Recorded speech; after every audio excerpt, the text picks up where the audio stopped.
Well, welcome to the Aziz Podcast, and I'm your host, Khalid Aziz. This podcast is all about bringing you valuable leadership insights through our insightful conversations, we hope, with our expert coaches. I'm pleased today to say we're joined by David Bottomley and Anna Brown, and we'll be discussing in this podcast retirement coaching with our experts. Let's just meet them. Anna, just tell us a little bit about yourself. Hi, Khalid. So I'm an executive coach and I work with leaders from all sorts of industries and role types with via the business schools, but also via their organizations, and have really sort of specialized very much in transitions, which of course retirement is one as well. Good. And David, what about you? Yeah, hi, Khalid and everybody. I'm a leadership and business and personal coach. I am apparently retired, and I can say more about that later, having had a career in industry at fairly senior levels. But then my transition was to become a qualified coach 5 years ago, so I can relate my own experience of retirement, as we still call it. Well, I suppose a little bit about me. I'm supposed to be retired, but it doesn't feel that way. I seem to be doing more and more, but that's because I have a very busy life with lots of different things, and not all of them are, if you like, gainful employment related. A lot of them are voluntary, and I've got lots of hobbies. So I think I know a bit about retirement, but I don't feel very retired. But I think that's quite an interesting issue when we talk about what's happened to the world of retirement. Been a lot of stuff in the media recently about, 70 is the new 50, and 80 could be the new 60. Goodness me, I wonder. So how has all this concept of retirement evolved? Because people are retiring very differently these days, are they not? David, why don't you kick us off? Yeah, once upon a time, retirement was an event and typically very close to the state pension age, wasn't it? If I think of my parents and grandparents. And that really has evolved quite significantly now. Retirement is a transition, isn't it? And typically starts a little bit earlier than it used to. And we typically live for longer and have a healthier lifestyle with far more opportunities for how we use our time post-retirement. So there is much more opportunity, I think, to transition into retirement and start thinking about it earlier. And then a whole lot of opportunities to use retirement in a wide range of different ways. I coach lots of people through retirement, and everybody's experience is quite different and quite personal. So, yeah, it's no longer about just putting our feet up for a few years, or that's still a choice, but most people have a much more active and interesting retirement than they used to have. And Anna, do you think that therefore building on that traditional retirement is now totally outdated and there are now a whole raft of different ways of doing it? Yeah, I mean, I'm thinking about, the old saying used to be we would put people out to pasture. And, you think about the potential now. People are living longer. People are so much more healthy than they were in, my parents' and grandparents' age. And so the opportunity to do, to do so much more than they might have done previously. I think it's almost retirement is the wrong word. It's, we need to sort of think about, the next phase where they can perhaps think about a different opportunity or a series of opportunities that they can explore and use their skills in different ways. But it also might involve slowing down a little bit, which is also, something that would be welcome from many sort of fast-paced careers that people are experiencing in corporate life. And what about the psychological and emotional challenges that executives face when they're transitioning out of their careers, out of their position? What are the key ones? Yeah, I think there are a number of things. There's the structure you get from daily work life, that there are meetings, you need to sort of deliver certain things at certain times. There's also the sense of identity. You are the chief exec, you are the sort of CFO. And, when you leave that role, who are you in this new paradigm? It can be quite difficult, as well as the sort of relational aspects. Quite a high percentage of your time is spent with a particular group of people that you work alongside. And so actually to start to sort of shift relationships, not just with perhaps loved ones that you're spending a bit more time with than you might have done previously, but also building new potential relationships. And I think there's also something around the sense of purpose and vision that you might have, because it can be so interwoven in with whatever the organizational purpose and vision is. But actually, you have an opportunity in some way to sort of carve something completely new out, which can be daunting, but also gives enormous potential.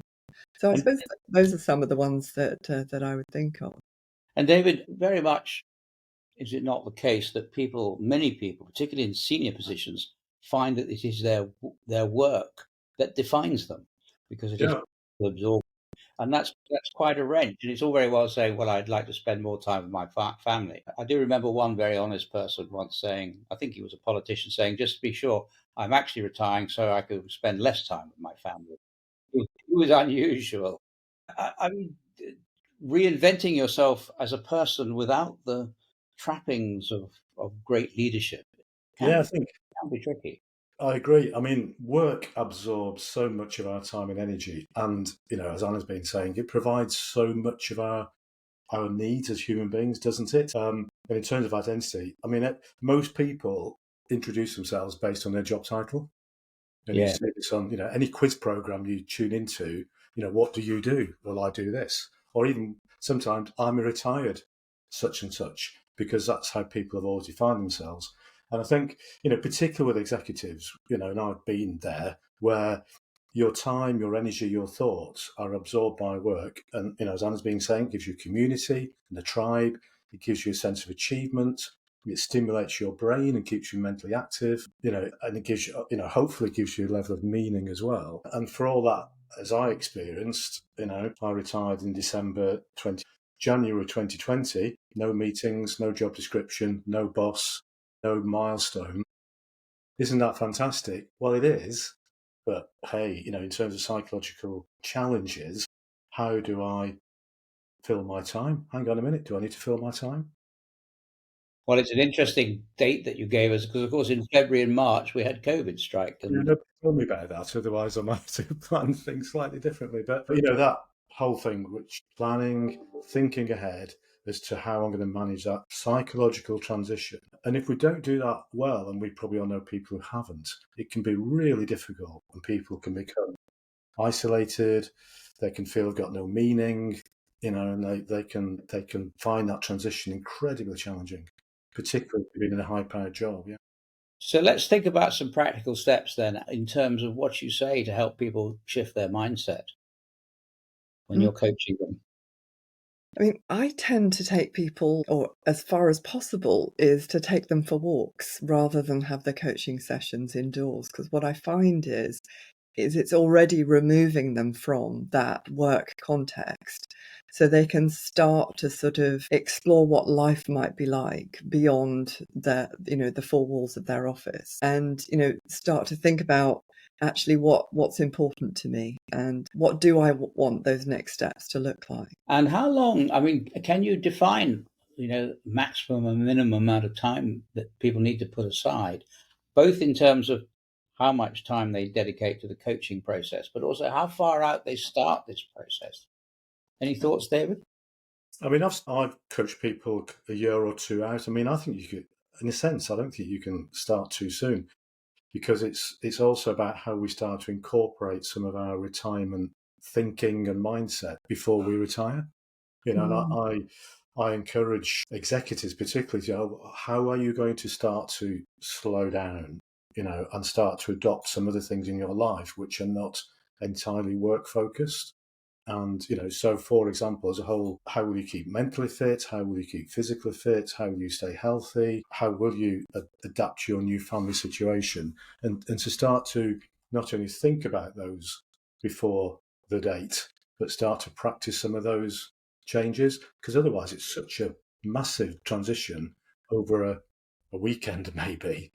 Far better to gradually ease into retirement and recognise that perhaps work isn't the only thing in our lives anymore. And one day, there's a guy I was coaching who suddenly realised that he was going to have to retire one day, whether he liked it or not. So you may as well start thinking about it sooner rather than later. I know with some friends in the NHS who are surgeons, and they come back to 4 days and then 3 days. They think 2 days is not enough because, of course, you actually have to maintain the skill and so on.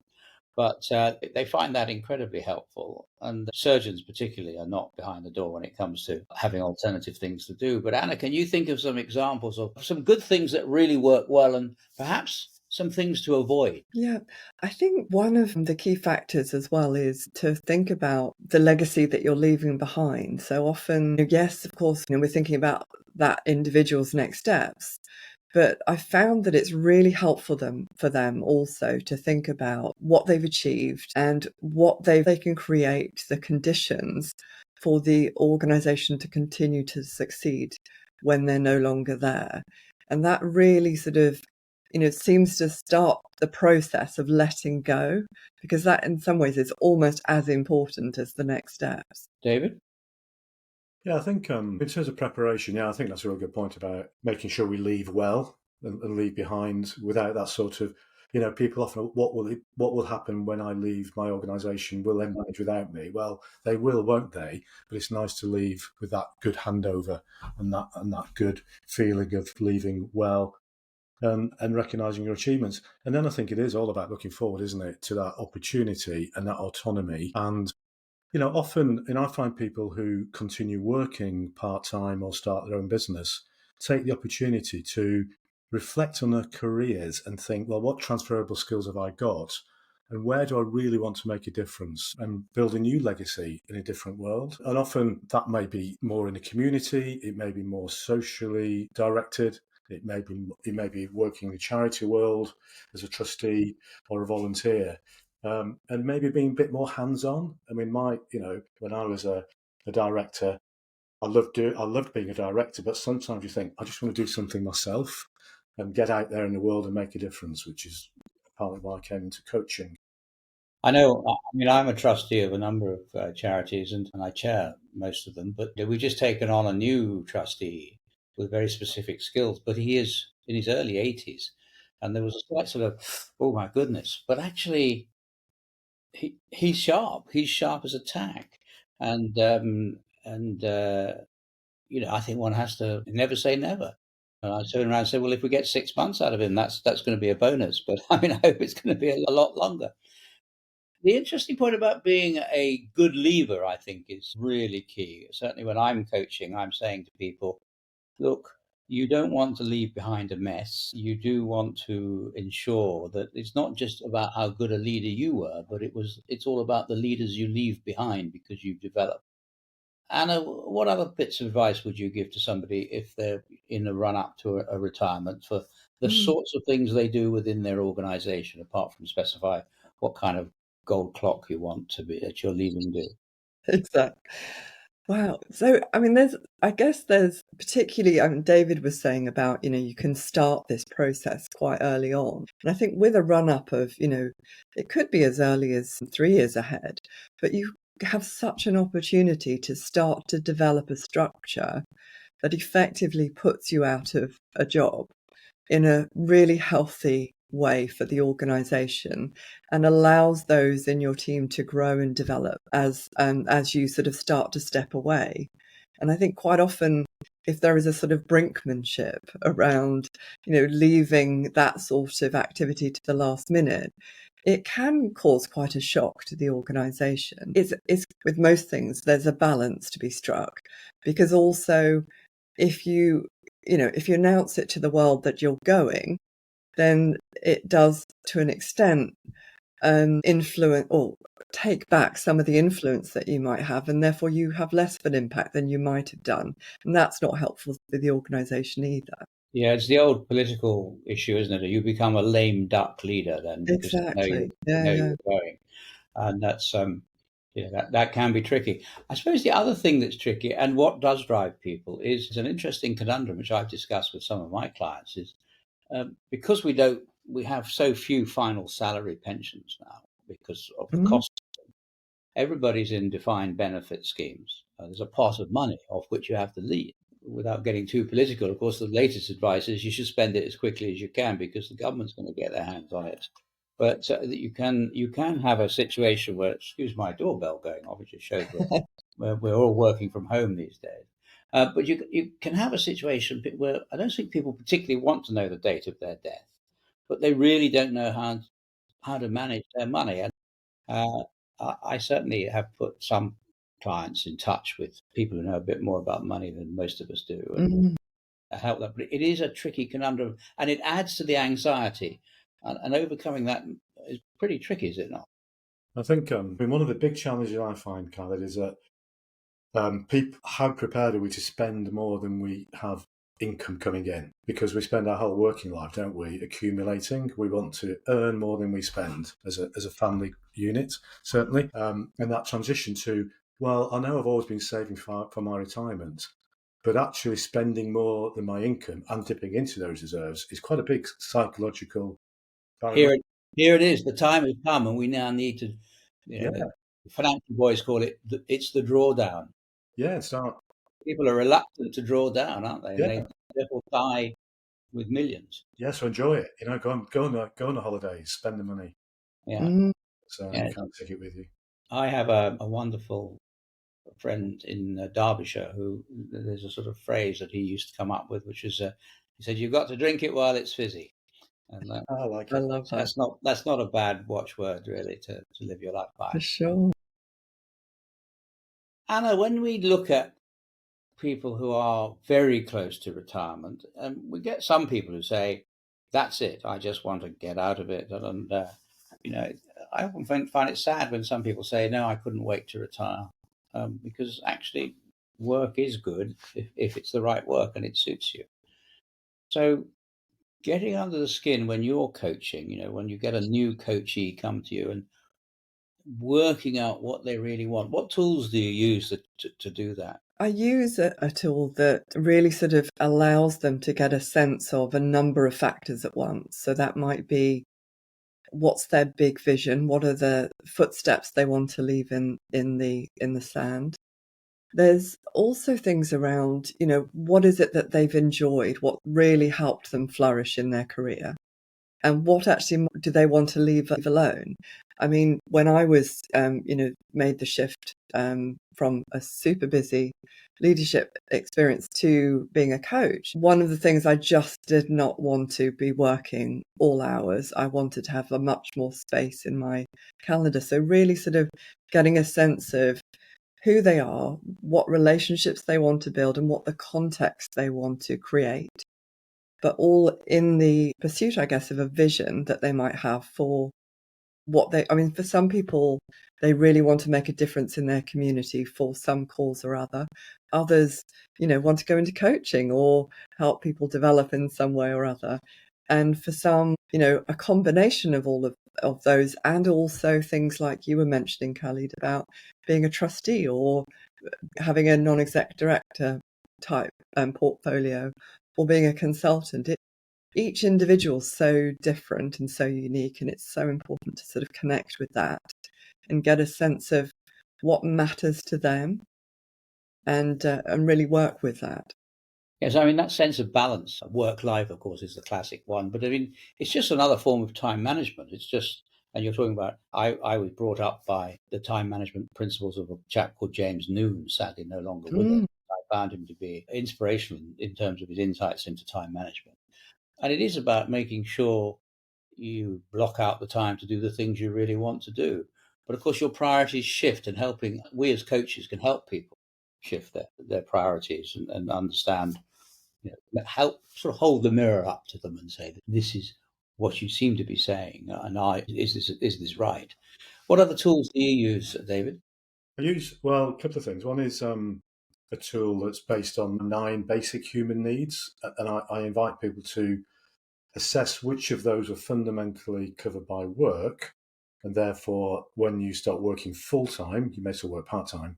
How will that change, and what might you put in place to tick those boxes? So things that we mentioned around security, sense of achievement, sense of meaning, a community, how will we replace those? But also there's some new ones that come into play quite significantly, like autonomy. So one of the big benefits of retirement is we have much more autonomy, don't we? Because we don't have a boss and a job title and a set of objectives. So I work through that model.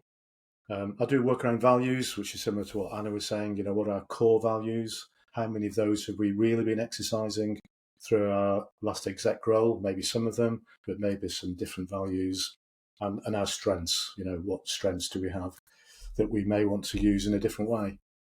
So I take people through a number of exercises just to get them thinking about, once I'm here, how will I fulfill, my needs, my values and my strengths.